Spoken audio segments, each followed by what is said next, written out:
Boa tarde, gente. É com imenso prazer que hoje recebemos a professora Elisandra Gloss, certo? Para uma palestra no nosso ciclo de palestras aqui do Profimate UFRPE. Hoje a professora Elisandra é coordenadora do Profimate da Universidade Federal da Paraíba. Ela é licenciada pela Universidade do Mato Grosso em matemática, fez mestrado na UFPB e doutorado na Unicamp, né? Atualmente é professora da UFPB e tem experiência na área de matemática com ênfase em EDPs, elipsas. E hoje vai trazer essa palestra para vocês, certo? Professora, muito obrigado pela sua disponibilidade, tá bom? Fique à vontade para a apresentação e ao final a gente faz algumas perguntas e debates aqui. Bom, boa palestra. Obrigada, Eudes. Obrigada pela apresentação. Boa tarde a todos que estão acompanhando, tanto aí na sala, né, quanto pelo Meet. É um prazer falar com vocês, apesar de estar longe, né? Mas é sempre bom. E eu vou falar um pouquinho hoje sobre imersão de polígonos regulares em Z2. Na verdade, eu adiantei muita coisa no resumo, né? A gente vai falar, na verdade, sobre o fato de que os polígonos regulares, exceto o quadrado, não podem ser imersos em Z2, né? Ou seja, a gente não consegue colocar um triângulo equilátero ou outros polígonos regulares com coordenadas todas inteiras, né, nos vértices.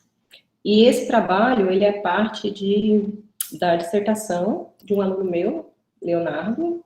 Ele concluiu o mestrado do Profimate aqui ano passado, e ele falou sobre esse foi um dos capítulos, né, da dissertação dele. E a gente começou a se interessar, né, por esse tema depois de ver um vídeo no canal, não sei se vocês conhecem esse canal do YouTube, a minha pronúncia em inglês aqui é maravilhosa, mas Mathlogger e Poster, se não me engano, é o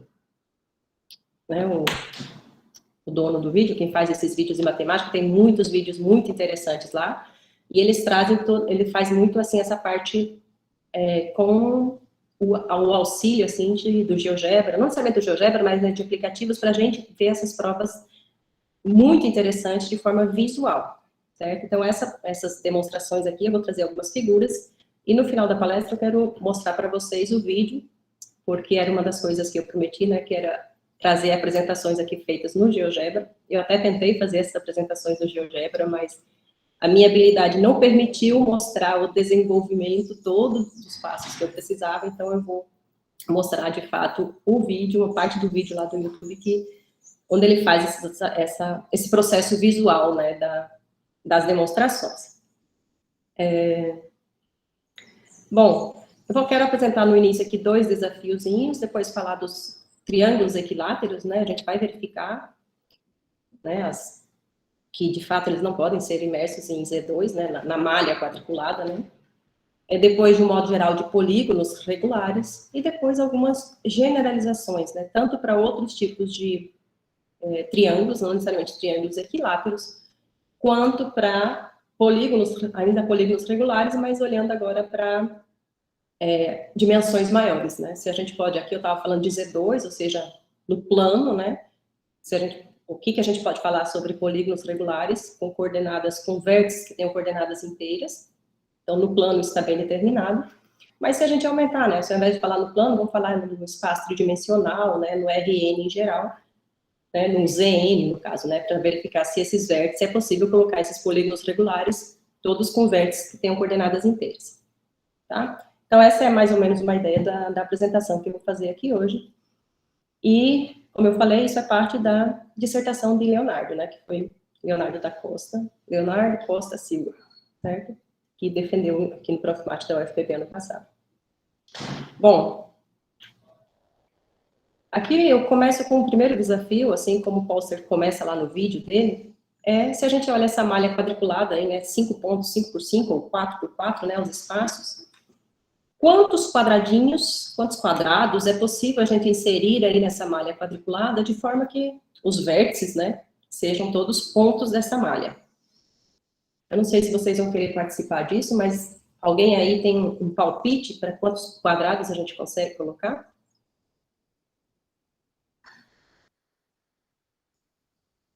Eu sei que Leonardo fez uma atividade desse tipo com os alunos dele, agora eu não lembro exatamente qual foi o ano, e ele gostou muito da receptividade que os alunos tiveram, né, para participar, se eu não me engano, 7º ano, 8º ano, para participar dessas atividades, né, para tratar aqui dessa questão desses quadrados. Então, ele falou, olha, foi muito fácil eles enxergarem os quadrados, o que eu acho que é para a gente, assim, para todo mundo, a gente enxerga, olha, eu posso ver todos esses quadrados que têm lados verticais, horizontais, a gente enxerga, né? Então, é fácil ver esses quadradinhos 1 por 1, você vai lá, eu tenho 16 quadradinhos de tamanho 1 por 1, né?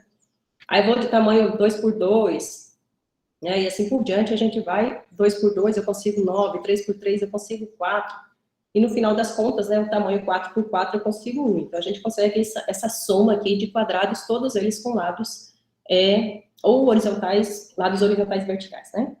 E aí, bem, será que são essas todas as possibilidades? Aí você começa a pensar, não, eu posso pegar quadrados, né, que tem lados oblíquos aqui, né, por exemplo.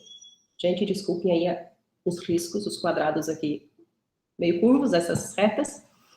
Mas, enfim, a gente pode pensar também nesses quadrados oblíquos, e aí a gente consegue mais aqui uma gama de possibilidades, e no final das contas, quando a gente olha para todas as possibilidades que a gente tem aqui de quadrados para a gente colocar nessa malha, na verdade, a gente consegue, só nessa malhazinha aqui, 4 por 4 ou 5 por 5 pontos, né, a gente consegue inserir exatamente 50 quadrados, certo? Cujos vértices estão nesses pontos.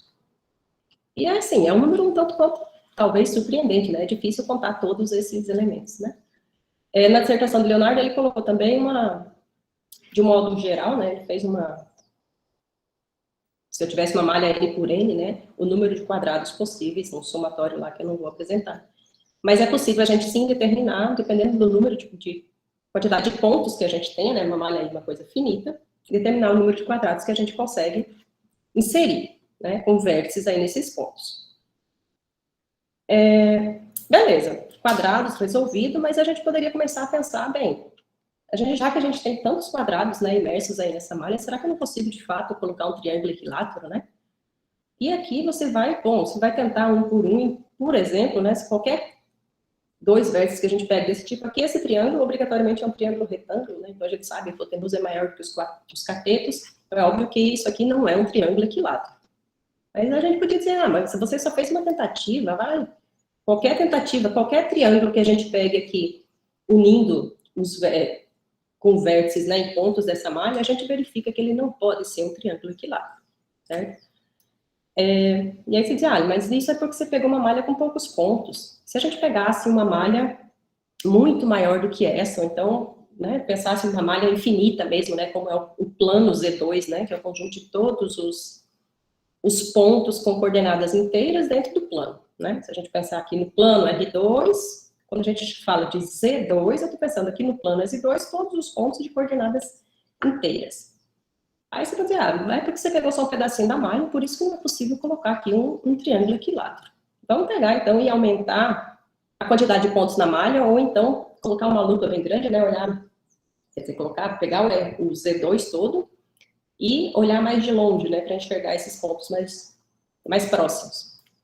E dessa forma, bem, a gente verifica que é possível você colocar sempre um triângulo imerso na malha, tão próximo de um triângulo equilátero quanto a gente queira. Ou seja, ele é quase um triângulo equilátero, né? Os lados, a diferença de tamanho dos lados aí é uma coisa mínima. Mínima, assim, tão pequeno quanto a gente queira. Se a gente quer que fique a distância menor do que 1 milímetro, tão pequeno quanto a gente queira, mas nunca vai ser um triângulo equilátero, certo? E, assim, é uma coisa, a gente pode dizer, olha, o fato da gente não estar conseguindo colocar um triângulo equilátero aqui, não prova que não existe, né? Só porque a gente não teve as ferramentas para fazer isso. Mas essa resposta, de fato, que não há um triângulo equilátero imerso na malha, na verdade, é um resultado muito antigo, de 1878, se eu não estou enganada.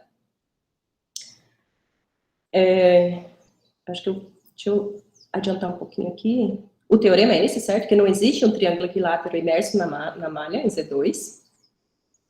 E quem primeiro se perguntou, pelo menos são todos os dados históricos que a gente conseguiu verificar, quem primeiro se fez essa pergunta, né, sobre a questão da existência desse triângulo equilátero na malha, e provou que, de fato, ele não existe, foi Eduardo Lucas, né, um matemático francês, e o artigo dele é de 1878.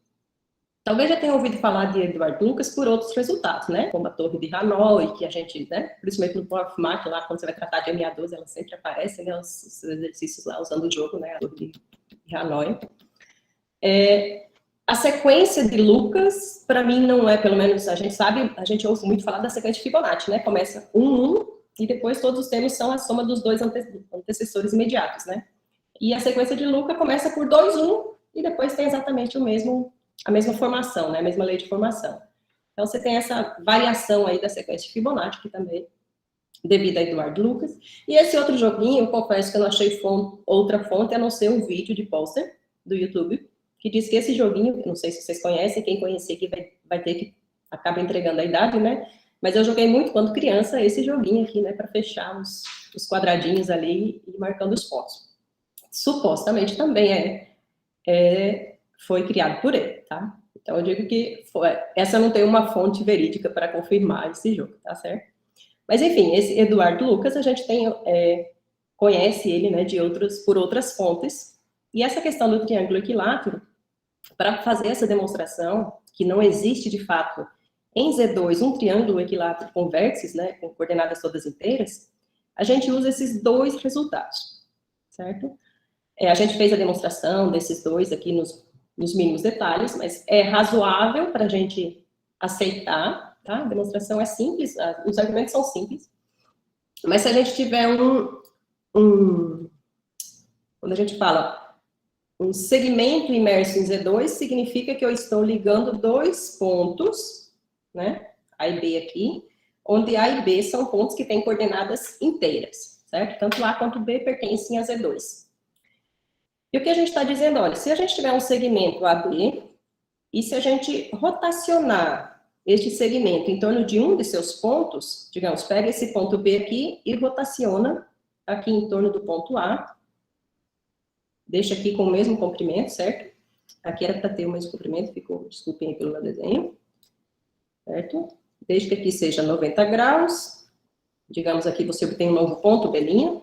Então, se a gente rotacionar um segmento 90 graus, aqui eu coloquei, mas foi bom, aqui eu coloquei no sentido horário, mas da mesma forma, se isso for verdade no sentido horário, né, você vai estigando em todos os outros ângulos, inclusive vale no sentido anti-horário. Então, se nós pegarmos o segmento que está imerso em Z2, ao rotacionar 90 graus, o novo ponto que você obtém ainda é um ponto de Z2, ou seja, ainda tem coordenadas inteiras, certo? E esse resultado a gente usa o tempo todo. E o segundo resultado diz que se a gente pegar um segmento imerso em Z2, né, pega um segmento, tal que os dois vértices têm coordenadas inteiras, e se a gente fizer uma translação desse segmento para um outro ponto que pertence a Z2, transladar aquele segmento para cá, então, digamos, se eu tenho aqui um segmento AB, vou transladar para um ponto C, obrigatoriamente esse ponto D, que é o ponto final aqui desse segmento, também pertence a Z2. Ou seja, se eu transladar segmentos imersos em Z2, eu vou continuar para um ponto, sabendo que um dos pontos lá é um ponto de Z2, o outro também vai ser, certo? E rotacionar segmentos por 90 graus, não é qualquer rotação, é uma rotação de 90 graus, a gente ainda continua marcando pontos da malha quadriculada, pontos com coordenadas inteiras, que são os nossos pontos de Z2, tá? Então, no plano, a gente tem essas duas propriedades, certo? A translação e a rotação de 90 graus. A gente continua encontrando pontos da malha quadriculada do Z2, né?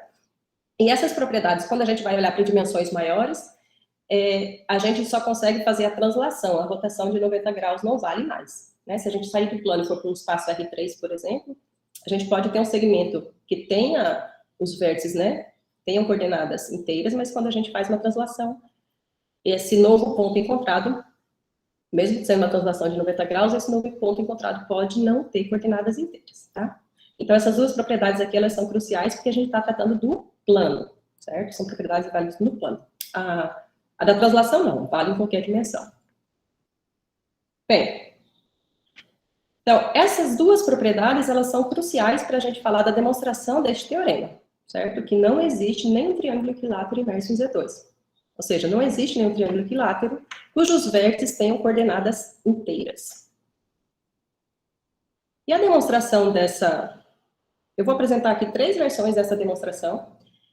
Essa primeira aqui teria sido a demonstração de Lucas, Eduardo Lucas. Tá? Mas, na verdade, a gente encontrou essa demonstração no livro de Michael Wilson, que já é um livro de 92, um artigo, né, de 92. A gente conseguiu, encontrou esse artigo, e esse aqui a gente conseguiu ler.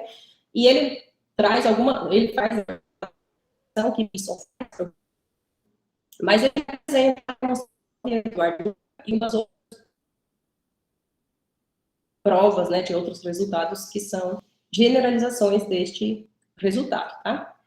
Então, no primeiro momento, a gente dá essa prova que é uma prova totalmente algébrica. Essa figura que a gente colocou aqui foi só para, no caso, o Leonardo colocou na dissertação para estimular, né, para a gente ver o que estava sendo feito. Mas a prova apresentada lá, tanto por Wilson quanto por Lucas, não tem nada de geométrica. É só álgebra mesmo, totalmente algébrica. E a ideia é, bem, quero provar que não existe um triângulo equilátero, vai fazer por contradição. Supõe que existe um.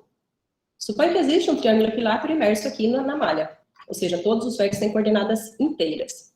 E como a gente viu que se a gente fizer translação de segmentos imersos em Z2, a gente vai continuar imerso em Z2, então a gente pode pensar que um dos vértices desse triângulo é a origem, certo? Se não fosse, se faz uma translação para a origem, que tem coordenadas inteiras, e teria de novo um triângulo equilátero. Então, a gente pode supor que você está lá na origem, tá? A posição dos vértices B e C aqui não importa, tá? É só para dizer, olha, você supõe que você tem um triângulo equilátero, com o vértice, agora um dos vértices lá na origem, né, com todos os vértices com coordenadas inteiras, e, além disso, supõe que os números lá A, B, X, Y não têm fatores comuns.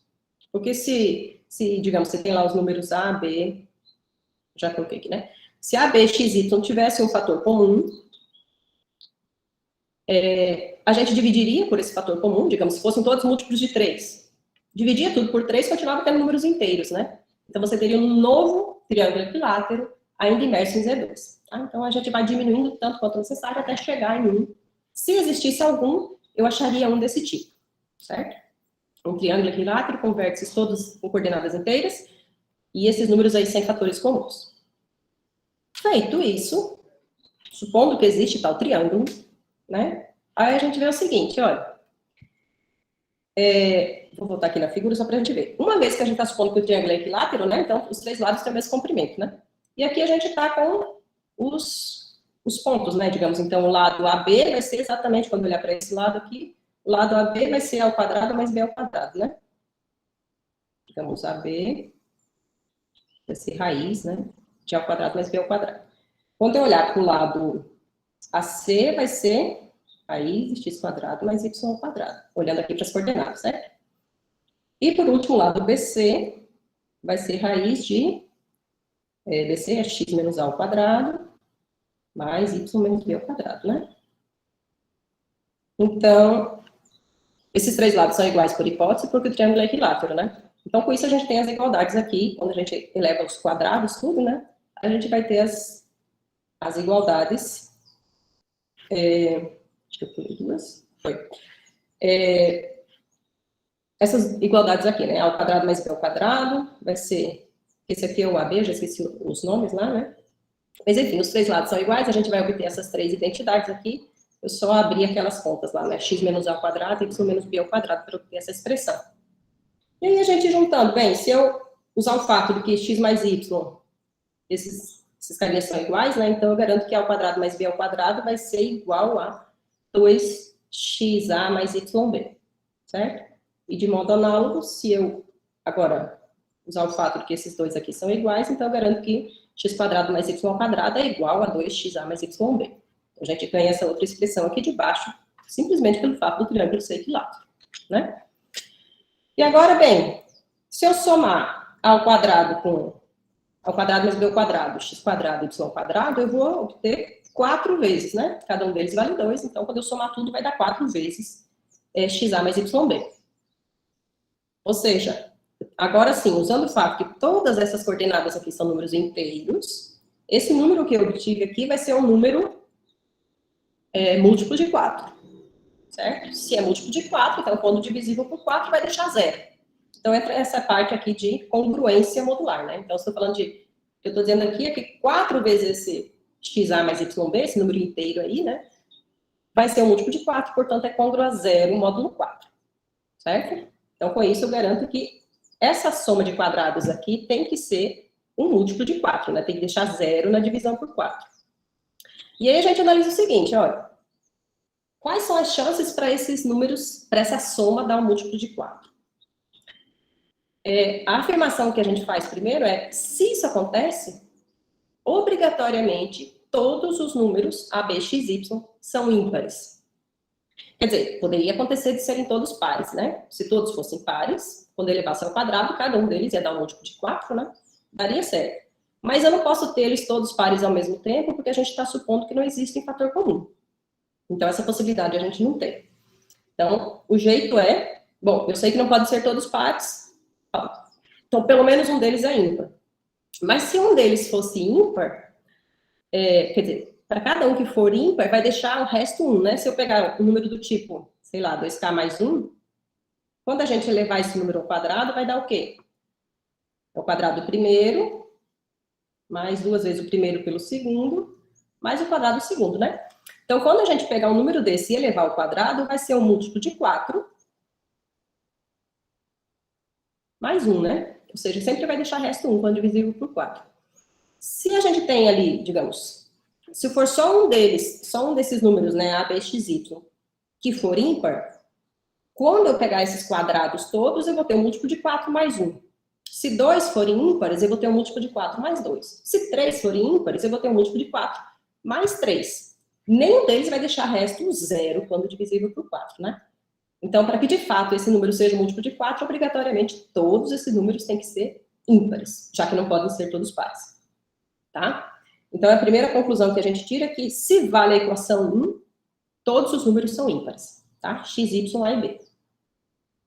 E, voltando lá ao fato de que a gente está lá no triângulo equilátero, né? A gente obtém essa nova expressão aqui. Esses dois números aqui são iguais, na verdade, né? Que é essa expressão aqui, né? X mais Y ao quadrado é igual a essa expressão toda, essa soma toda, que foi o que a gente desenvolveu, né? X menos A ao quadrado mais Y menos B ao quadrado. Já que os números são iguais, então, eles vão deixar o mesmo resto quando divisíveis por 4, na divisão por 4, né?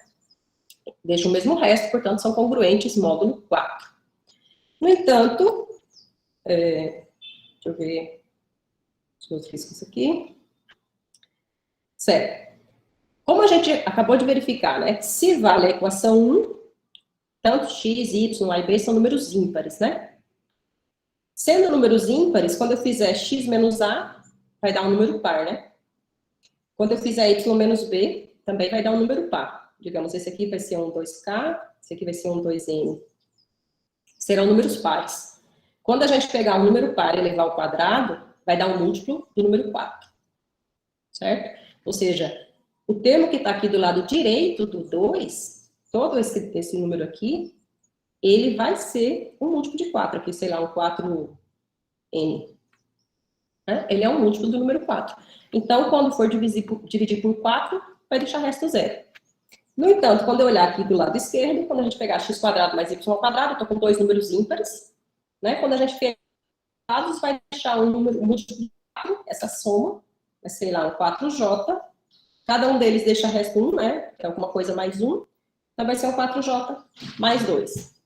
Então, o termo que a gente tem do lado esquerdo, ele vai deixar 0, desculpe, o do lado direito vai deixar 0 na divisão por 4, e o do lado esquerdo vai deixar 2 na divisão por 4, certo? Então, esses dois números, eles não são congruentes módulo 4. Mas a gente viu que se existisse um triângulo equilátero, obrigatoriamente as equações 1 e 2 eram satisfeitas. Mas acontece que 1 e 2 não podem acontecer ao mesmo tempo.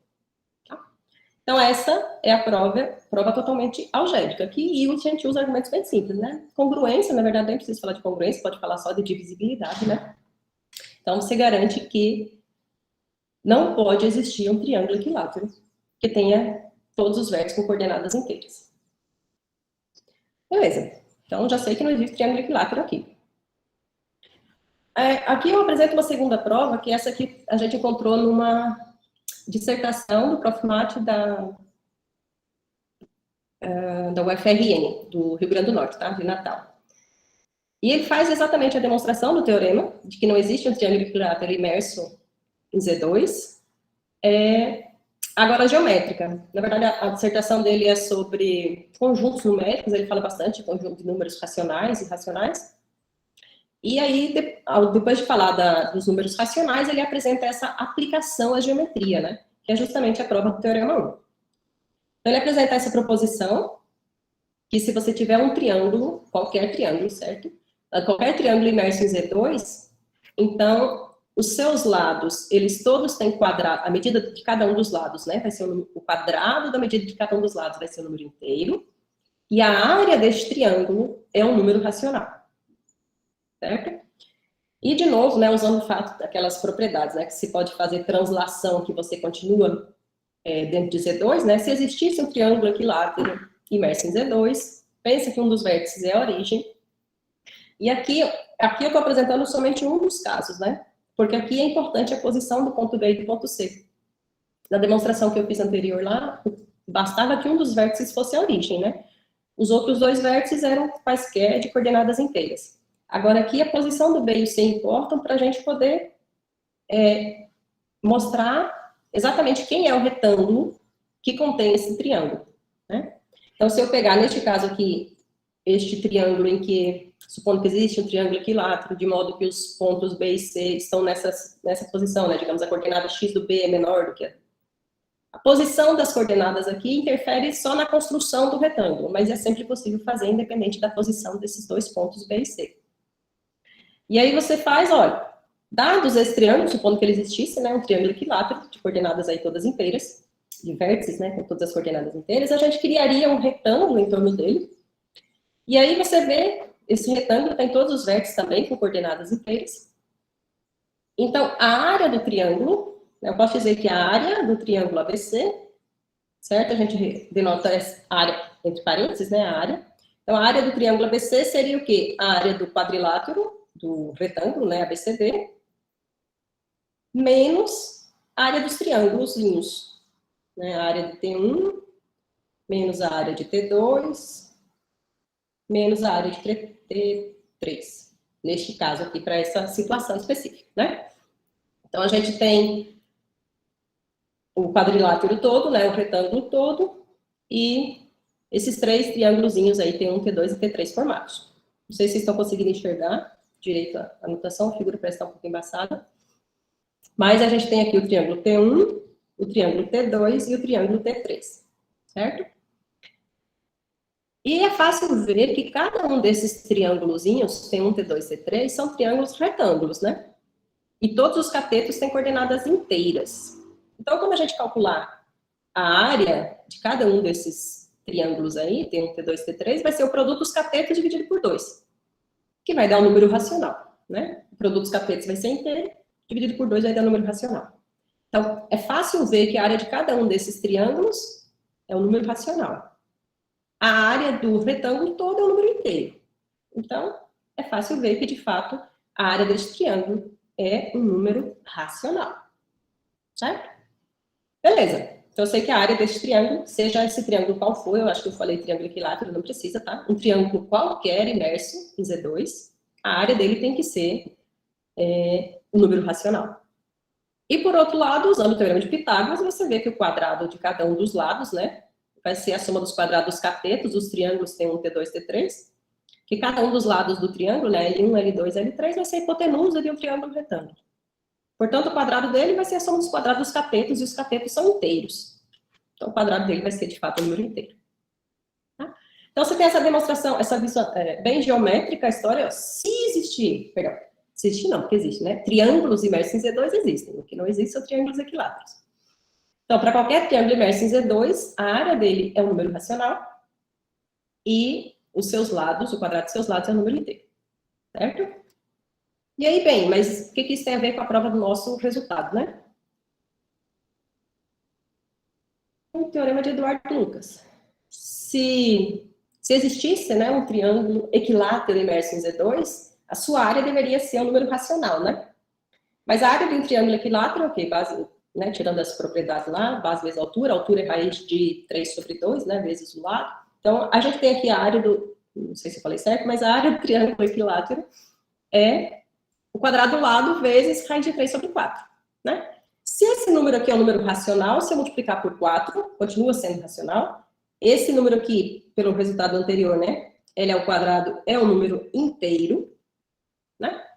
Então, se isso fosse, se a gente tivesse um triângulo equilátero, nós teríamos raiz de 3, seria o quê? A área deste triângulo, que a gente sabe que é um número racional, pelo resultado anterior, vezes 4, dividido por L ao quadrado. L ao quadrado é o inteiro, então 4 por L ao quadrado ainda é um número racional, vezes a área que é racional, este carinha seria um número racional. Certo? Então, se houvesse um triângulo equilátero, nós teríamos que raiz de 3 é um número racional, e a gente sabe que isso não é verdade.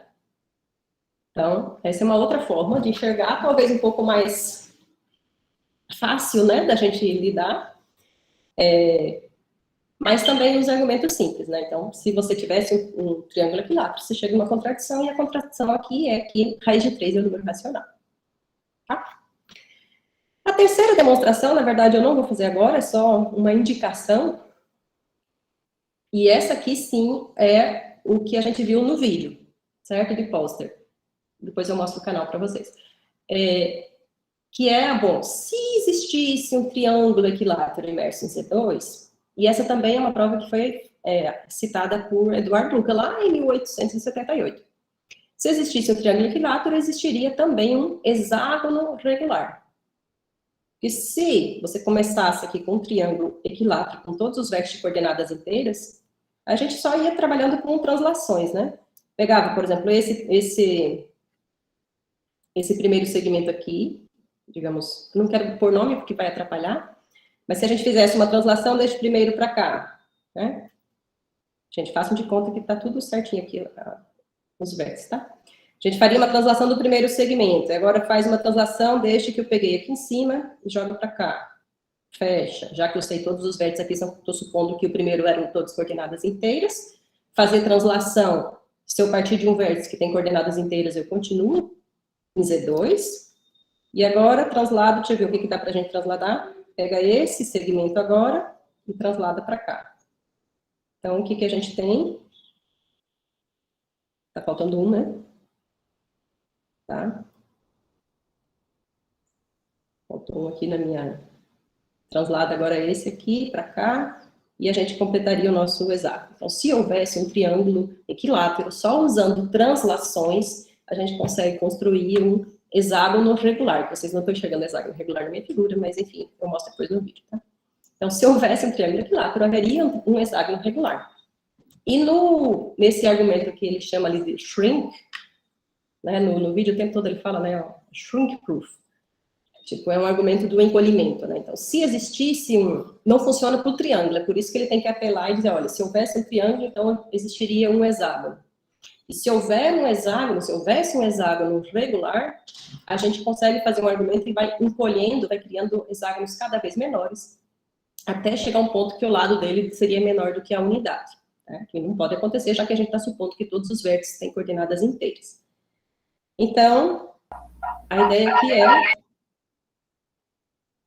provar que não existe um hexágono regular imerso na malha, né, com todos os vértices com coordenadas inteiras, e aí justificaria essa demonstração totalmente visual, né, que também valeria também para o triângulo, que caso houvesse triângulo, haveria o hexágono, e a gente vai ver que não existe o hexágono, certo? Bom,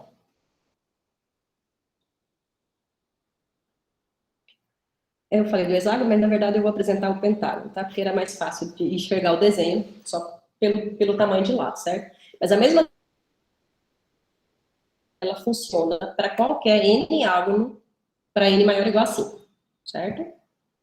Então a gente vai ver que, de fato, esse argumento do encolhimento, né, esse shrink argument, esse funciona para qualquer dimensão maior do que 5. Qual é o argumento aqui? Qual é a ideia? Eu vou colocar depois, eu mostro para vocês no vídeo aqui, tá? O canal do YouTube. Mas é Methologger.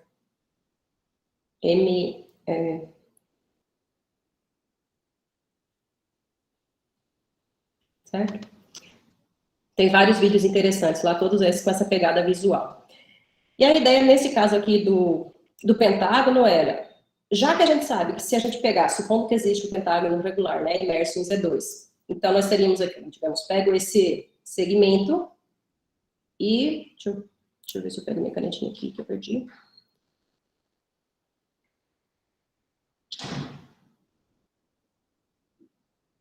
Digamos, pega esse segmento aqui, se a gente pegar esse segmento e fizer uma rotação de 90 graus no sentido horário, a gente já viu que se eu pegar um segmento que está imerso em Z2, ele vai atingir um novo ponto que pertence a Z2, então eu posso dizer que esse ponto aqui, esse vértice do novo pentágono, ele é um ponto de Z2, né? Usando o fato que rotações mantêm os segmentos imersos em Z2, rotações de 90 graus, né? Então a gente pega todos os segmentos aqui e faz uma rotação para cada um deles, né? Pega todos eles aqui, você cria um novo pentágono, menor do que o anterior, certo? E aí, bem, fiz isso para o primeiro, né? Você vai fazendo vai diminuindo, né? Vai encolhendo esses pentágonos. Então, se existisse um pentágono regular, imerso com todos os vértices ali em Z2, né? A gente construiria um outro menor. Existindo esse, constrói um outro menor e assim por diante. Então, você teria essa cadeia de pentágonos como está apresentado aqui na figura. E aí, a afirmação que eles fazem, né, inclusive lá no vídeo, olha, observe que isso aí, você está vendo, essa cadeia está diminuindo, esse lado está diminuindo, portanto, ele vai para zero. Em algum momento, isso aí não vai ser o lado desse pentágono, em algum momento ele vai ser pequeno o suficiente, de modo que, digamos, o L vai ser menor do que 1, um L, digamos, um LN lá, L1, L2, L3, vai diminuindo os lados, vai ser menor do que 1, onde 1 é a distância entre quaisquer dois pontos de Z2, né? A menor distância possível, já que todos os pontos têm coordenadas inteiras. E aí, se o lado dele vai ser menor do que a unidade, não teria como ele ter pontos, todos os vértices em Z2, certo? Então, essa é a ideia da demonstração. Mas, assim, quando a gente fala na prova visual, você tem essa afirmação, é fácil da gente enxergar, mas não é trivial de provar, certo? A demonstração que, de fato, digamos, esse quociente, né, essa razão aqui, quando eu pegar L, usando a notação aqui da figura, né, L' dividido por L, né, pegando de dentro, dividido pelo primeiro. Essa razão aqui, ela é constante, a gente mostra que, na verdade, existe essa razão aí, ela é uma constante que independe do lado que a gente começou. Então, se eu pegar L' dividido por L, vai dar um certo delta. Se eu pegar L duas linhas e dividir por L', vai dar exatamente o mesmo delta, certo? Essa razão, ela é constante. E com isso, a gente vê que, de fato, a taxa de decrescimento deste lado, ela é a mesma sempre. Ou seja, isso não vai tender a estacionar, porque poderia acontecer da gente estar pegando um pentágono cada vez menor, mas o lado desse pentágono cada vez menor, digamos, sempre maior do que 1. Estava diminuindo, mas não baixava de 1. E aí a gente não chegaria numa contradição, certo? Então, é uma das coisas que, se vocês olharem depois com o tempo lá, essas afirmações, esses vídeos lá do canal e tal, tem muita discussão no chat, justamente nos comentários depois, né, questionando essas afirmações, né, como é que a gente justifica que, de fato, esse lado está indo para zero, né, quando a gente faz esse...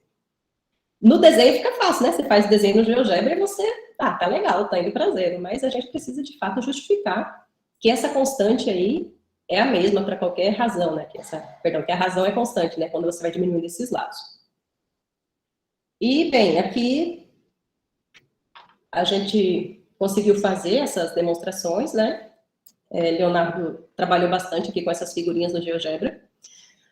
E aqui, digamos, só o primeiro passo, né, só para a gente ter uma ideia do que foi feito, supondo que você parte de um pentágono aqui de A1 até A5, aqui um pentágono regular, fazendo essas rotações de 90 graus em cada um dos dos segmentos, né, a gente obtém esse novo pentágono, de B1 até B5, mas a primeira coisa que a gente tem que justificar é que, de fato, esse novo pentágono é regular, né, ou seja, ele tem, então, tem todos os lados iguais, todos os ângulos iguais, certo? E para provar que esse novo pentágono também é um pentágono regular, aqui é só congruência de triângulos, tá?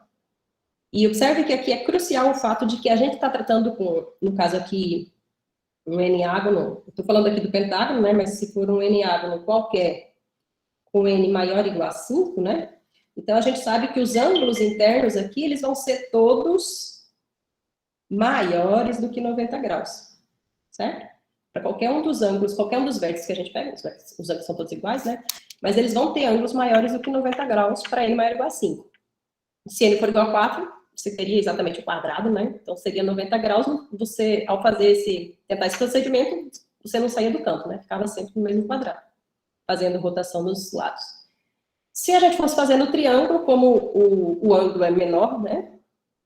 Pegar um triângulo equilátero, cada um dos 3 ângulos é 60, quando a gente fizesse essa rotação, ia cair fora do triângulo, né? Então, ao invés de estar diminuindo o triângulo, na verdade, estava aumentando. Então, de fato, esse argumento, ele só funciona para figuras que tenham mais de 5 lados. De 5 para mais, né? Bom, então, sabendo que esse ângulo é maior, então, de fato, você constrói esse pentágono, ele fica dentro do anterior, e aí usa aqui muita congruência, como eu falei, né? Você pega, já que você fez uma só translação, então esses lados continuam sendo todos do mesmo comprimento do original, certo? E aí você tem um triângulo isósceles aqui, por exemplo, A2, A3, B1 é um triângulo isósceles, né? Essa figura aqui. E esses ângulos da base aqui vão ser todos iguais. Mas é fácil determinar este ângulo aqui, né? Porque esse ângulo em A2. Porque, afinal de contas, a gente sabe exatamente qual é o ângulo, né? No caso do pentágono, o ângulo interno é 108, né? Então, eu tirei 90, eu sei exatamente o ângulo que sobrou aqui. Então, eu fico aqui com 18 graus, certo? Então, a gente sabe exatamente o ângulo que sobrou aqui em todos esses triângulos aqui, a gente sabe que é 18 graus. No caso de um N-ágono, vai ser uma coisa fixada lá também, né? E, sendo um triângulo isósceles aqui, se aqui é 18, já que a soma é 180, eu garanto que aqui embaixo é tudo, aqui é 81 e aqui também é 81, né? Então, você fica com esse triângulo, essa figurinha, isso vale para qualquer um dos outros, e a gente tem essa congruência, e depois, usando nesse outro triângulo que não dá nem para enxergar aqui, mas você tem um triângulo bem fininho aqui, não sei se vocês estão vendo, ó. Aqui e aqui, por exemplo. Esses dois triângulos aqui, quer dizer, todos esses triângulos fininhos aí também são congruentes. E com isso a gente consegue garantir que esse pentágono menor também é um pentágono regular, certo? Lados e ângulos iguais. Beleza. E nota que aqui eu fiz questão de marcar aqui para vocês os ângulos aqui, o 18 e o 81. E tem um outro que a gente consegue determinar, que é justamente esse pequenininho aqui. Bom, aqui eu estou dizendo, olha, a gente tem 90 mais 18 dá os 108, que é o ângulo do pentágono, né? E esse ângulo desse outro triângulo aqui, pequenininho aqui, que eu vou marcar de roxo, devia ter escolhido outra cor. Mas esse ângulo aqui vai ser o quê? Esse está dentro do... Pega um pedaço dos 90, né? Então, 80, tinha 90, né? Peguei 81 para este triângulo aqui, então o que sobrou aqui foi exatamente 9. Então, os ângulos envolvidos aqui nesses triângulos em volta desse pentágono menor são 81, 18 e 9, tá? É só para dizer, olha, não tenho como fazer a demonstração porque era muita conta, mas usando agora a lei dos senos, lei dos cossenos e eu acho que cosseno da soma da diferença, a gente chega e mostra que a razão entre os comprimentos ali, L' por L, é essa constante maravilhosa, certo? Raiz de 1 mais essas senos e cossenos aí destes ângulos envolvidos ali naquele triângulo, né, que a gente viu, ó. Era 18, 81, né, e 9. E esses ângulos, eles não têm absolutamente nada a ver com o tamanho do pentágono original, certo? Qualquer que seja o pentágono regular que você pegue, são exatamente os mesmos ângulos que vão aparecer quando você faz aquela rotação. Você vai ter sempre 108 graus, sempre a rotação de 90 e aquelas outras relações. Então, esses ângulos aparecem sempre, são exatamente os mesmos, independente de quem seja L ou L'. Tá? Ou seja, de fato, a gente vê que a razão entre o lado do pentágono menor e o lado do pentágono original é esse número aí, que é aproximadamente 0,69. Tá? Eu tinha feito uma uma brincadeirinha aqui no GeoGebra, mas acabei impedindo ele de apresentar aqui, porque eu impedi de fazer a gravação. Mas depois eu mostro. Então, se, neste caso aqui, que a gente, supondo que a gente teria esse L' dividido por L, sempre essa constante, aproximadamente 0,7. Então, se a gente continuasse, por exemplo, eu posso dizer que L duas linhas seria algo assim, aproximadamente, né? 0,7 vezes 0,7 vezes L', né? A relação do próximo para o menor ainda. Mas L' é 0,7 vezes L. Então, isso aqui fica 0,7 ao quadrado vezes L, que é o lado do primeiro pentágono, né? E se eu continuar dessa maneira aí, eu vou ter que, digamos, depois de N passos, eu vou ter que o lado do pentágono vai ser um certo Ln, que vai ser 0,7 elevado a N vezes o lado original, né? Aí, como 0,7 é um número menor do que 1, de fato, a gente percebe que conforme você vai aumentando o número de passos, esse número vai para zero, né? Então, a gente verifica que, de fato, esse comprimento desse lado está indo para zero, e, portanto, você chega numa contradição, porque em algum momento, não importa o tamanho de L que você tivesse no início, para N suficientemente grande, isso aqui vai ser menor do que 1. Mas acontece que L é a distância entre dois pontos que supostamente estão em Z2. Se eles estão em Z2, tem coordenadas inteiras, e a distância entre eles não pode ser menor do que 1. Certo? Então, a gente chega nessa contradição, supondo que existia um pentágono regular imerso em Z2. Chega num absurdo desse, que você tem que... os comprimentos de segmentos imersos em Z2 menores do que 1, que não pode acontecer. Né? E, bom, essa demonstração a gente fez no caso do pentágono, para poder trabalhar com números no primeiro momento, entender direitinho como é que estavam funcionando né, entender toda a burocracia, todas essas contas aqui por trás. Mas depois aí, Leonardo conseguiu expandir esse resultado. Não, o que a gente fez aqui, de fato, para n igual a 5, na verdade, a demonstração que vocês vão ver lá no vídeo, no primeiro momento, ele não faz para n igual a 5, ele faz para n igual a 6, ele faz para o hexágono direto. E digamos, essa demonstração visual de que o hexágono, esse encolhimento do hexágono, né, na verdade, aparece no livro... Como é, meu Deus? Prova sem palavras, proof without words, é algo do tipo. Aparece já exatamente essa figurinha do hexágono, como essa que eu coloquei aqui para vocês do pentágono, né? Deixa eu ver que eu acho que eu tirei... Estão me ouvindo? Certo, achei que eu tinha tirado o som aqui do computador. No caso aqui fiz aqui do pentágono, né, mas você tem exatamente a mesma ideia do hexágono, certo? Fazendo essa diminuição aqui, esse encolhimento da figura original, certo?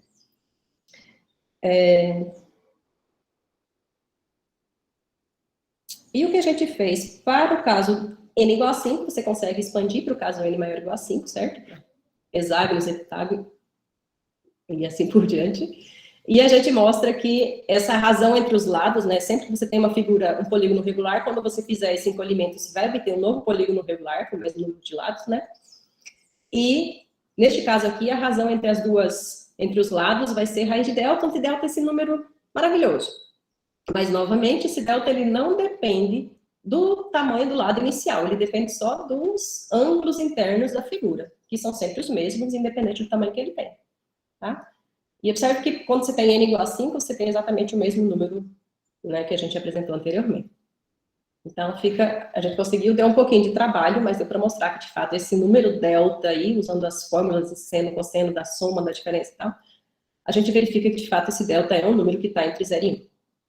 Certo? Então, a raiz dele, novamente, é o número entre 0 e 1, e com isso, já que essa razão é esse número aí, quando você for diminuindo, vai ter uma potência dele que vai acabar indo para 0. Então, de fato, a gente vê que aquele comprimento está indo para 0.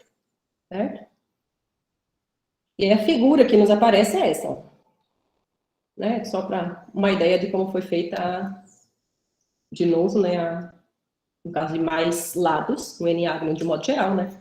Essa seria a demonstração aqui, os ângulos θ, beta e tal, que aparecem lá na figura, certo? Na nossa constante. Aqui, eu vou tentar interromper essa apresentação e colocar o vídeo para vocês um pouquinho para colocar algo mais dinâmico, tá? Para ver. Que eu não tinha condições, não. A ideia era apresentar para vocês o GeoGebra, mas não tinha condições, não, de eu chegar perto do que eles fazem lá no vídeo. Eu achei melhor deixar para apresentar para vocês o próprio vídeo, tá? Deixa eu ver como é que eu faço agora.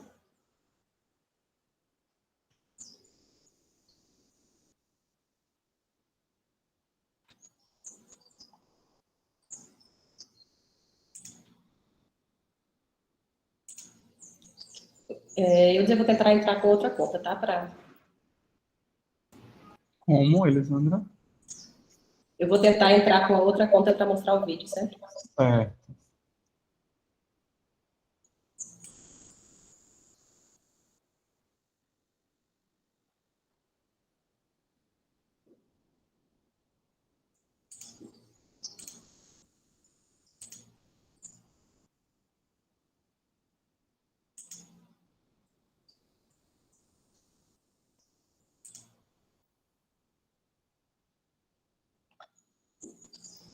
Tá, deixa eu colocar só, assim, o vídeo é muito interessante, tá? Não sei se dá para ver que eu tirei o nome, né, a apresentação dele é excelente, é o tempo todo fazendo, além ele é super hilário, assim, na apresentação, tá? Eu acho que eu escrevi certo, né? Mathlogger, também não sei a pronúncia, tá, minha gente?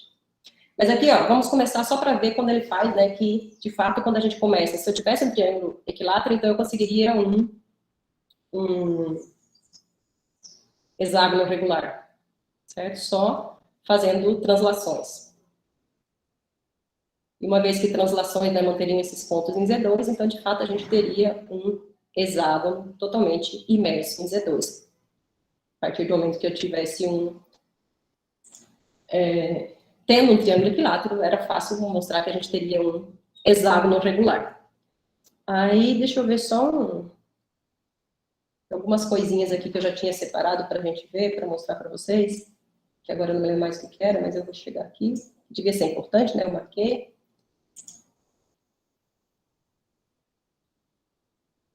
É esse processo de encolhimento, né? Você pega um segmento, rotaciona 90 graus. E essa rotação mantém pontos, os vértices continuam sempre em Z2. Então, se você tivesse um original, você ia continuar dentro de Z2, certo? Depois, ele vai continuando o processo, né? Faz toda aqui, o que você faria? E a gente só viu aquela figurinha. Vai gerando todos esses hexágonos menores aí, esse encolhimento aí. E aqui, bem, ele apresenta e diz, olha, tá vendo? Você mantém-se sempre dentro de Z2, mas de fato a gente foi curioso a ponto não. A gente precisa justificar por que isso é verdade, né? Então deu um pouquinho de trabalho para mostrar que de fato essa razão, né, entre os lados.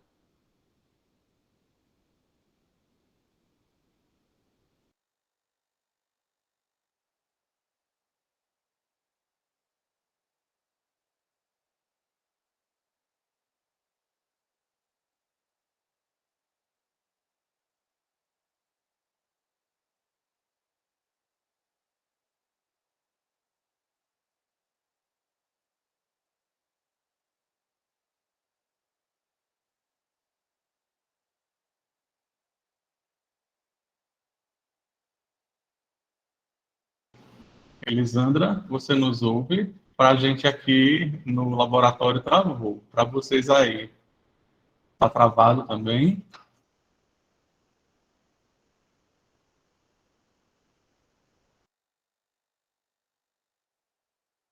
Certo. Vamos esperar um pouquinho para ver se ela entra.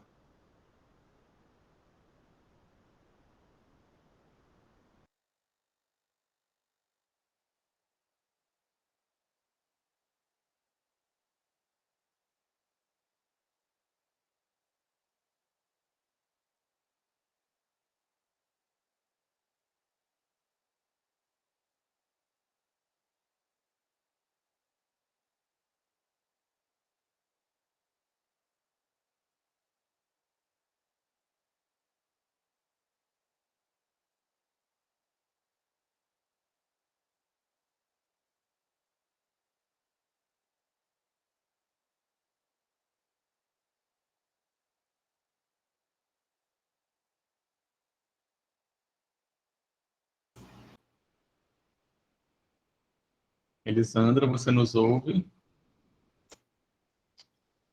Ah, ela está dizendo que já volta. E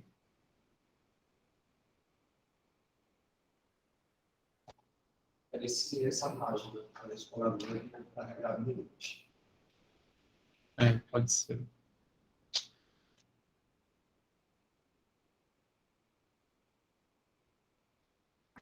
Vamos esperar só um pouquinho, tá bom? Ela avisou aqui no chat que está voltando.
Eudes, está me ouvindo?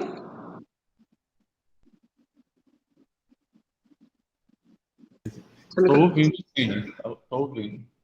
Oi, desculpa, eu não sei o que aconteceu. Meu computador simplesmente desligou tudo aqui.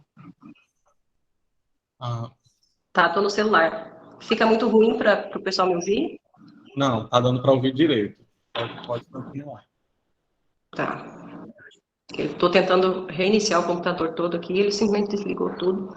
Se ele voltar, eu recomeço com o computador, mas enquanto isso, para a gente não ficar parado, né? Eu Tá bom, vou tá bom. continuando aqui o vídeo, tá? Bom, eu estava falando aqui do Pentágono, desculpa, gente, a quebra. E agora eu queria voltar depois, aqui a mesma ideia que a gente fez no Pentágono, e tem uma. Deixa eu ver se eu consigo chegar bem no ponto aqui, que é no 16. 9. Isso. Que neste caso aqui ele vai falar do Pentágono, mas agora fazendo um outro movimento, né? Que no caso anterior a gente fez a redução do Pentágono usando simplesmente rotação.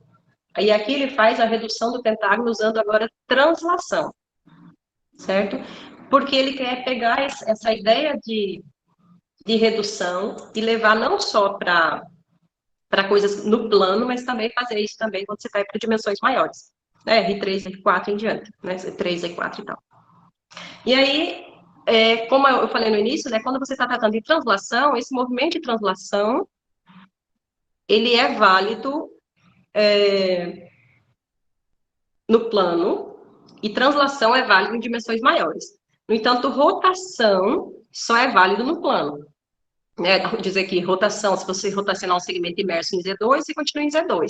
Se você fizer isso em Z3, não necessariamente está imerso em Z3 a rotação de 90 graus, certo?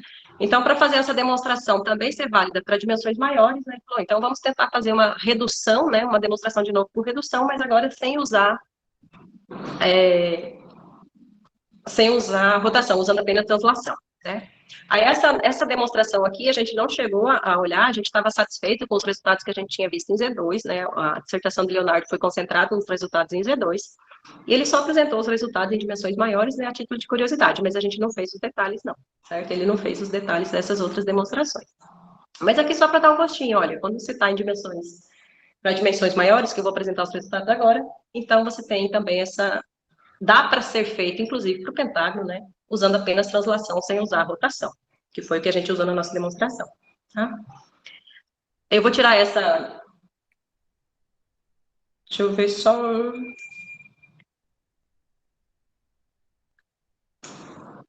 um pouquinho, né? Quando você vai para o 3D, certo?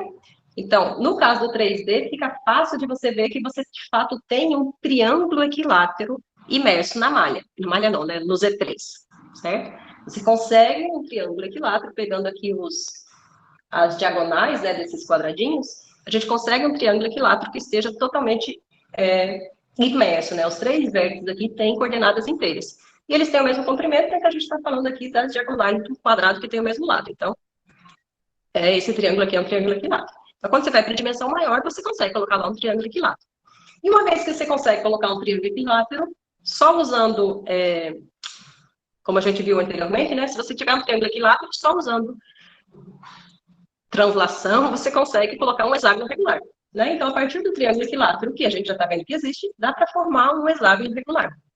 Então, quando eu estou para dimensões no R3, né, no Z3, eu tenho um triângulo equilátero e também tenho um hexágono regular.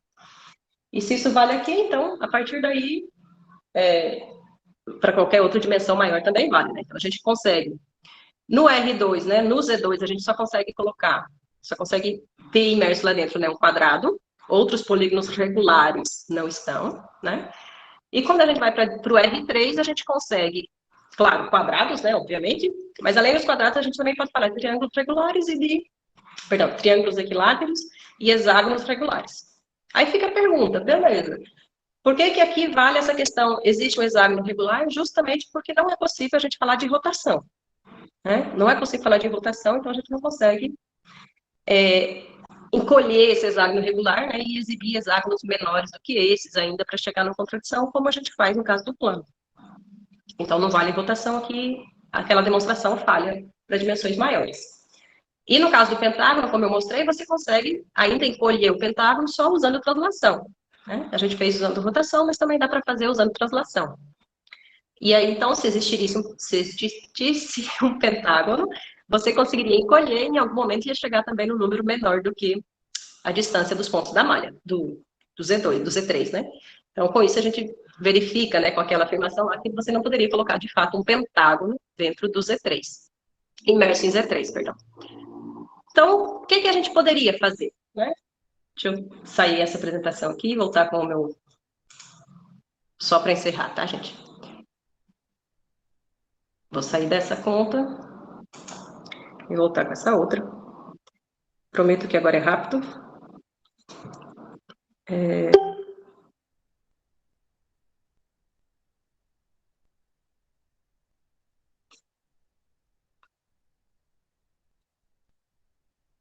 Então, só para finalizar aqui, se a gente tivesse, né, essas coisas que eu já apresentei no vídeo, né? Então, você tem, se tivesse um triângulo, você teria também, né, um hexágono, quer dizer, do R3, perdão. Você tem um triângulo equilátero e você tem um hexágono regular, né, dentro de Z3. E aí, algumas generalizações. Aqui a gente tem um resultado devido a, como eu falei, todos esses resultados que a gente está citando, onde a gente foi encontrar a prova mesmo, foi no artigo de Bisson, não sei se essa é a pronúncia correta, tá? Que é o artigo de 92. E ali a gente encontrou a prova do teorema de Eduardo Lucas, que a gente viu lá o primeiro, aquela prova algébrica. Depois disso eu apresentei a outra, mais 2 provas, né? Mas a primeira prova a gente encontrou no artigo de Bisson. E depois ele apresenta outros 2 resultados também, certo? De Schoenberg, de 1937, e de Scherrer, de 46. E esses resultados, esses 2 resultados, essas 2 pessoas, 2 autores, eles provaram um resultado similar, só que 2 demonstrações completamente diferentes, e aparentemente um não conhecia, Scherrer, né, que fez depois, ele não conhecia a demonstração de 37, certo? E todos eles, os 2 provaram, né, que se um N-ágono, um N-ágono regular estiver imerso em ZK para algum K, então você tem que estar falando ou do triângulo equilátero, ou do quadrado, ou do hexágono regular. São os únicos que você, de fato, consegue colocar eles imersos em algum ZK, ou seja, colocá-los com coordenadas inteiras, não importa a dimensão. Aqui a gente mostrou, no plano só tem o quadrado, né? Quando a gente foi para o R3, a gente viu que é possível, né? Aqui na figura é fácil ver que você consegue um triângulo equilátero e um hexágono regular. E a questão é, será que existem outros? Não. Não importa quanto você aumenta as dimensões, você não vai conseguir mais do que esses 3 polígonos regulares. certo? E a demonstração de Scheffer é uma demonstração que ela, apesar de estar escrita toda algébrica, assim, né, de estar toda escrita, mas ela permite essas construções visuais que eles fazem aqui, certo?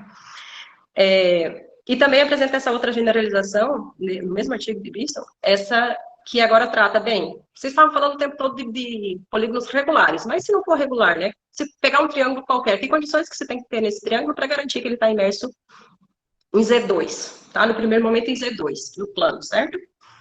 Um triângulo que tem as coordenadas todas inteiras, ele viu, olha, isso acontece se somente se todos os ângulos têm tangentes racionais, tá? Então, as tangentes têm que ser todas racionais. Aí, no caso da gente, se a gente pegar um triângulo equilátero, por exemplo, né? Se ele for um triângulo equilátero, todos os ângulos têm 60 graus, 60 tem tangente raiz de 3, que não é um número racional. Então, de fato, esse resultado, ele generaliza o teorema de Eduardo Lucas, né? Mostrando que, de fato, não existe um triângulo equilátero imerso em Z2, porque as tangentes não são racionais, tá? E o resultado do próprio Bisson, ele completa todo o estudo falando de triângulos, né? Eles mostram que, em dimensões maiores ou iguais a 5, aqui ficou 5 maior ou igual a 3, perdão, aqui era K maior ou igual a 5, em dimensões maiores ou iguais a 5, se você tiver um triângulo está imerso em ZK, se somente se estiver imerso em Z5, né? Então, ou seja, se tiver em ZK, tem que estar em Z5 também. E os ângulos todos têm que ter tangentes com quadrados racionais. Né? Em Z2, as tangentes tinham que ser racionais. Agora, as tangentes têm que ter quadrados racionais. Tá? E esse outro... Aquele era para K maior ou igual a 5, né? Agora, se a gente tiver em Z4, você vê que você tem um triângulo imerso, e somente C, todos os seus múltiplos são racionais. Perdão, não são racionais, eles são múltiplos, todos os seus ângulos têm tangentes, que são múltiplos racionais de uma constante aqui, raiz de K, onde K é uma soma de 3 quadrados. É um negócio bem técnico mesmo, mas você vê que em Z4, você tem esse resultado, né, um pouco mais... Em Z2, era... Ok, todos os ângulos têm que ter tangentes racionais, para maior igual a 5, para K maior igual a 5, para K igual a 4, e ele mostra que se tiver imerso em Z3, é claro que sempre está imerso em Z4, né, que você consegue subir, mas vale a recíproca, né? Os mesmos triângulos que estão imersos em Z4 são os triângulos que estão imersos em Z3. O que não é, assim, uma coisa natural de se esperar, né?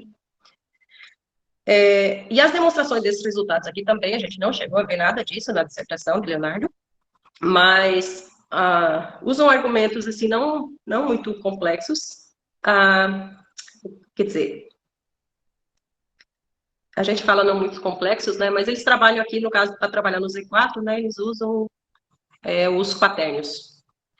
Certo? Eles trabalham com os quaternios aqui para poder garantir que esses resultados aqui, eles colocam lá uma equação do triângulo e tal.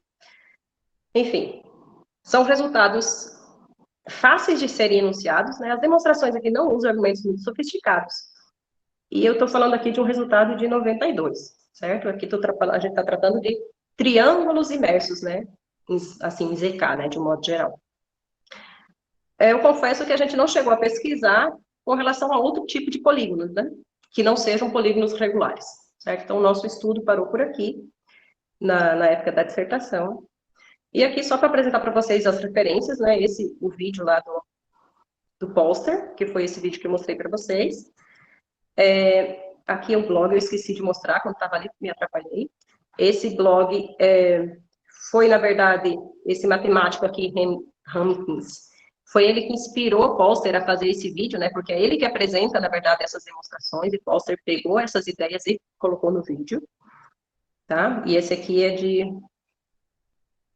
o blog é de 2006 e o vídeo que a gente viu, se eu não me engano, é de 2020. Não sei se o Leonardo ainda está na sala para poder confirmar, mas se eu não me engano, o vídeo foi postado em 2020. E pronto. Aqui, no caso da Bisson, que foi o artigo que eu falei, que a gente procurou todas as demonstrações, de fato, a gente chegou aqui. Aqui é a dissertação de Leonardo, e nesse último a dissertação, que a gente pegou lá aquela segunda demonstração do teorema de Eduardo Lucas, né? Que usava mais uma aplicação dos números racionais mesmo, certo? Bom, é isso, gente. Obrigada, desculpa aí pela atrapalhada aqui com o computador.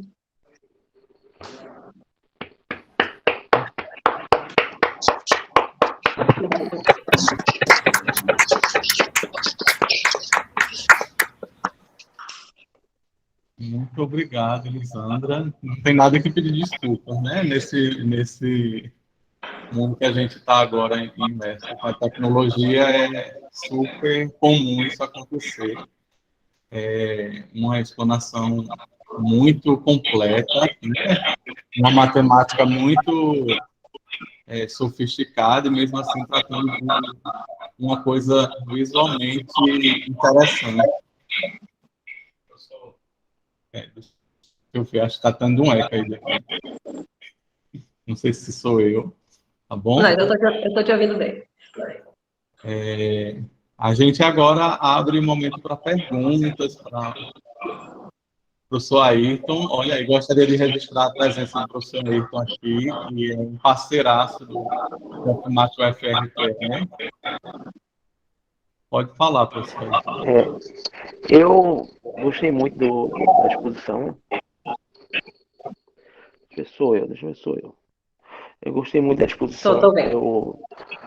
Eu há algum tempo, eu tenho trabalhado com algumas coisas numa disciplina chamada técnica de resolução de problema, e eu brinco exatamente com isso, a impossibilidade de mostrar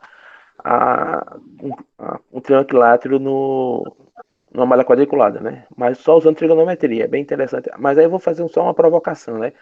A sua demonstração, basicamente, você constrói um triângulo usando os pontos da malha, mas eu posso construir um triângulo sem usar o ponto da malha, usando reta da malha. Se eu pego 3 retas que se intersectam, né, aí ela pode se intersecar num ponto fora da malha. Então eu posso pegar 3 retas que são concorrentes, 2 a 2, e aí vai dar um triângulo. E esse triângulo pode ter área bem pequena. Aí como é que ficaria a demonstração se você... Aí fica só para pensar depois. Porque você pode passar a ter o seu triângulo desenhado na malha sem que os pontos estejam na malha, né? Você considera retas na malha e você pode desenhar um triângulo através de 3 pontos da malha, né? O que quer dizer assim... No artigo, eu não sei se eu entendi direito, professor, mas no artigo do Bisson, ele inclusive, quando ele fala de... A tradução, ele coloca triângulo imersível em ZK, de um modo geral. Eu acho que ele quer dizer, é um triângulo que ele é semelhante a um triângulo que tenha vértices na malha.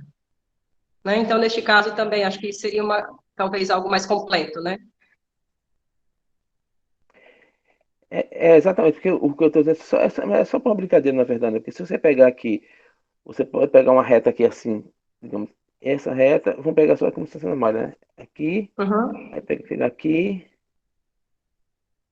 e aqui, ó, eu posso ter uma malha, esse aqui tem área bem pequenininha. Aí parte da argumentação fica furada, né? Porque considerando a malha só como a malha principal, esse triângulozinho tem uma área bem pequenininha. Aí parte do argumento que você fez tá ótimo, então eu sei que tá correto, mas é mais para brincar mesmo. Que na verdade, no final das contas, é isso que você falou, né? É possível você ampliar esse triângulo, sempre é possível ampliar esse triângulo para colocá-lo na malha, mas... Que no primeiro momento, os resultados que a gente fez foi para um triângulo, estou pensando que ele tem vértices, o que a gente provou é que não é possível encontrar um triângulo que tenha vértices com coordenadas inteiras. Na malha, claro. Então, a gente não, de fato, no que a gente fez ali, não considerou esse caso, né, das retas. Exatamente. Aí por isso eu estou dizendo, aí isso fica um pouquinho mais interessante, assim. Pra gente muda pensar. muito não, no final, mas... porque fica... Esse triângulo agora é um triângulo desenhado na malha, sem que os vértices sejam na malha. Aí aquela argumentação de área pequena que você fez, aí... né, já não serve mais, né? Mas é só por brincadeira mesmo, né? Ou só para brincar também, né? Não é por outro motivo. Não, mas... Você nem precisa demonstrar, na verdade, que aquela homotetia ela vai diminuindo a zero. Que a área era...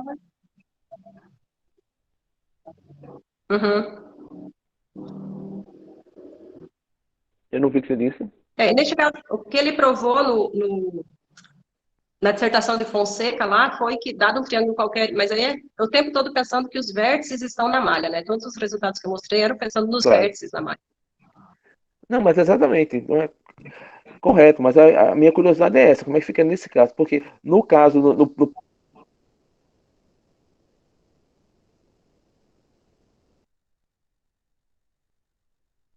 Acredito que o professor Ayrton tenha travado. Hoje a tecnologia não está ajudando a gente. Vamos esperar só um minutinho, aí caso ele não volte, a gente abre para Sim. mais alguma pergunta ou encerra.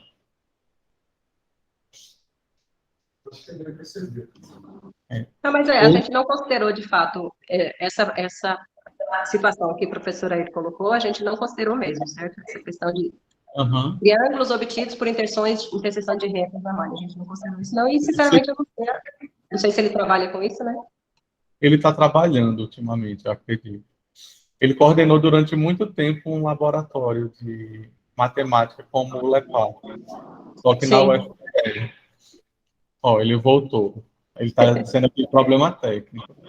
Ô, Elisandra, no início você tinha falado que o seu orientando tinha, não sei se eu me enganei, mas que ele tinha apresentado isso em sala de aula e que foi bastante, os alunos ficaram bastante empolgados, foi isso? Mas ele apresentou aquela parte inicial, só o desafio lá dos quadrados na malha. E aí, houve alguma, pelo menos, ideia inicial de vocês tentarem aplicar em sala de aula isso? Ou foi... Agora estamos ouvindo, professor Ayrton. Alô? Alô? Acho que ele não nos ouve. A gente ouve o senhor, professor. Deixa eu botar aqui. Acho que ele não está ouvindo a gente. Na época, a gente estava no meio da pandemia, eu falando lá da questão do Leonardo. Uhum. Aí não tinha.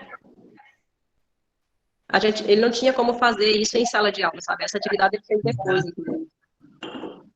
Entendi. Então, né? Aí nada disso constou. Na dissertação dele não tem essa discussão que foi feita em sala de aula, não. Porque, assim, é um assunto muito interessante para trabalhar em sala de aula também, né? Eu sei que a roupagem de vocês foi bastante mais voltada para matemática, para demonstração, que é interessantíssima. E eu gostei dos argumentos que eles são fáceis, né, de assimilar.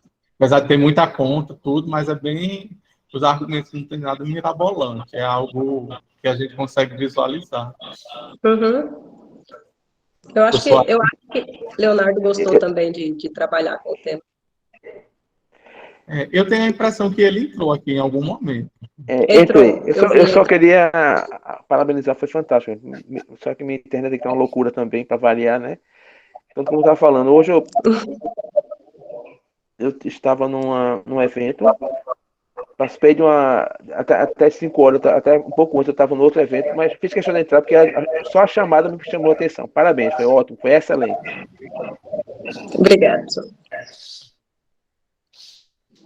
Pronto, gente. Alguém tem mais alguma pergunta? Alguma observação a ser feita? Pode falar aqui no chat. Bem, acho que não, então vamos parabenizar novamente a professora Elisandra. Muito obrigado, viu, pela disponibilidade. Eu que agradeço, é um prazer falar com vocês. E quando a gente puser o vídeo no canal, a gente divulga também. Tá bom? Tá certo, obrigada. Muito obrigado a todos. Bom final de semana e até a próxima. Até a próxima. Tchau, tchau.